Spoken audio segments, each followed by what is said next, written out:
Friendship with benefit. Friendship with பெனிஃபிட்னா என்ன எனக்கு ரொம்ப ஜாம் ஆகுது ரூல் ஆகுது.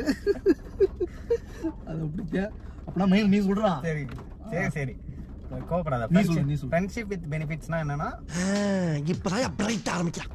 பெனிஃபிட்ஸ் இருக்கும் ஆனா அவங்க வந்து ஃப்ரெண்டு மாதிரி தான் இருப்பாங்க. இப்பெல்லாம் சொன்னீங்கன்னா அதான் எழுதிருக்கே அப்படின்னு போயிடுவாங்க.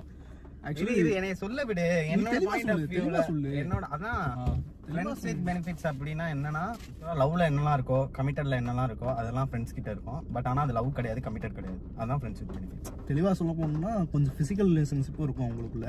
அதான் பெனிஃபிட்டே ஆக்சுவலி.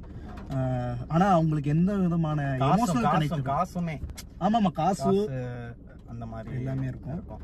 என்ன நீங்க என்ன மாதிரியே சொல்றீங்க? எனக்கு உன் மேலதான் ஒரு சந்தேகம். கொஞ்சம் காசு இருக்கு, அது போக பிசிக்கல் ரிலேஷன்ஷிப்பும் இருக்கும். அதுதான் என் ஃப்ரெண்ட்ஸ். சரி கவனிக்கிறா எதை மண்ணா ஃப்ரெண்ட்ஸ். சரி இவன் பாடிய துதியை கவனிக்கிறா. ஃப்ரெண்ட்ஸ். சரி பர்சனல் ரிலேஷன்ஷிப்பா இருக்காது எதுவும். இப்போ நீங்க ஒரு பொண்ணுகிட்டயோ இல்ல ஒரு பையன்கிட்டயோ நீங்க போய் பேசுறீங்கன்னா பொசசிவ்லாம் ஆமாட்டாங்க, ஜெலஸ் இருக்காது, அந்த மாதிரியான விஷயங்கள்லாம் இருக்காது. ஃப்ரெண்ட்ஸ் எப்பயாவது பிசிக்கல் ரிலேஷன்ஷிப்ல இருப்பாங்க. இதுக்கு பேர் தான் ஃப்ரெண்ட்ஷிப் பெனிஃபிட்ஸ்.